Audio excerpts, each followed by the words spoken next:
Long, long ago, when the name Alexander the Great echoed across the world.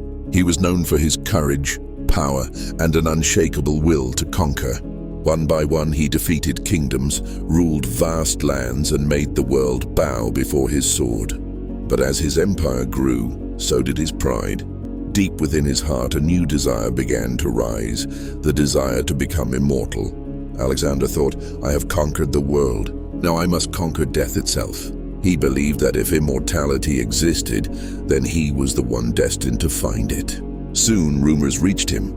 Somewhere in the distant corners of the earth, there flowed a magical spring, a fountain of immortality whose water could grant eternal life. That single thought became his obsession. He set out with his soldiers and scholars, crossing mountains, deserts, and deep forests. Days turned into months, months into years, but Alexander never gave up. Finally, one evening, he arrived before a dark, ancient cave, a place untouched by time. The entrance was silent and cold, and the air felt heavy as if the cave itself was alive. Alexander looked inside. It was pitch dark. Even sunlight seemed afraid to enter. Yet fearless as ever, he took a deep breath and stepped in. His footsteps echoed softly against the stone walls. The air grew colder. Then suddenly, a faint light shimmered ahead. He walked closer, and there it was. A small waterfall glowing with golden light. The moment he saw it, his heart raced. "This must be it," he whispered. "The water of immortality." He knelt beside the stream, cupping his hands to drink, when suddenly a sharp voice echoed through the cave. "Stop! Don't do it." Startled, Alexander turned around. In the shadow, sitting on a rock, was an old crow. Its feathers had fallen out, its claws were broken, and its eyes were clouded and blind. It looked like a living skeleton. Alexander frowned.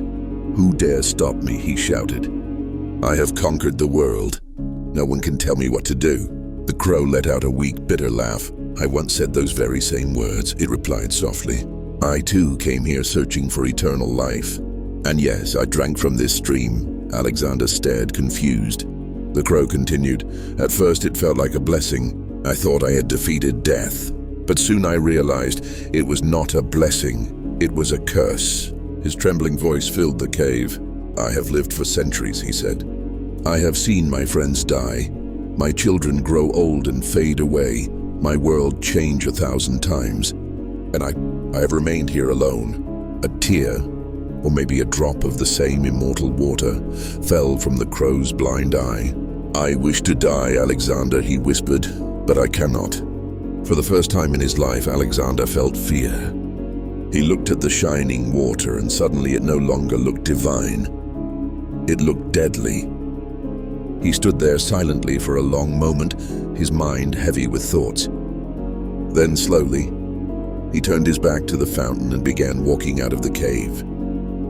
As he stepped into the sunlight again, a soft breeze touched his face. He looked up at the sky and smiled faintly. For the first time, he understood what life truly meant. He whispered to himself, "Life is precious only because it ends." Immortality would steal the beauty of every moment. That day, Alexander didn't just walk away from the cave. He walked away from his pride. He realized that true greatness was not in living forever, but in living fully, in every fleeting mortal moment.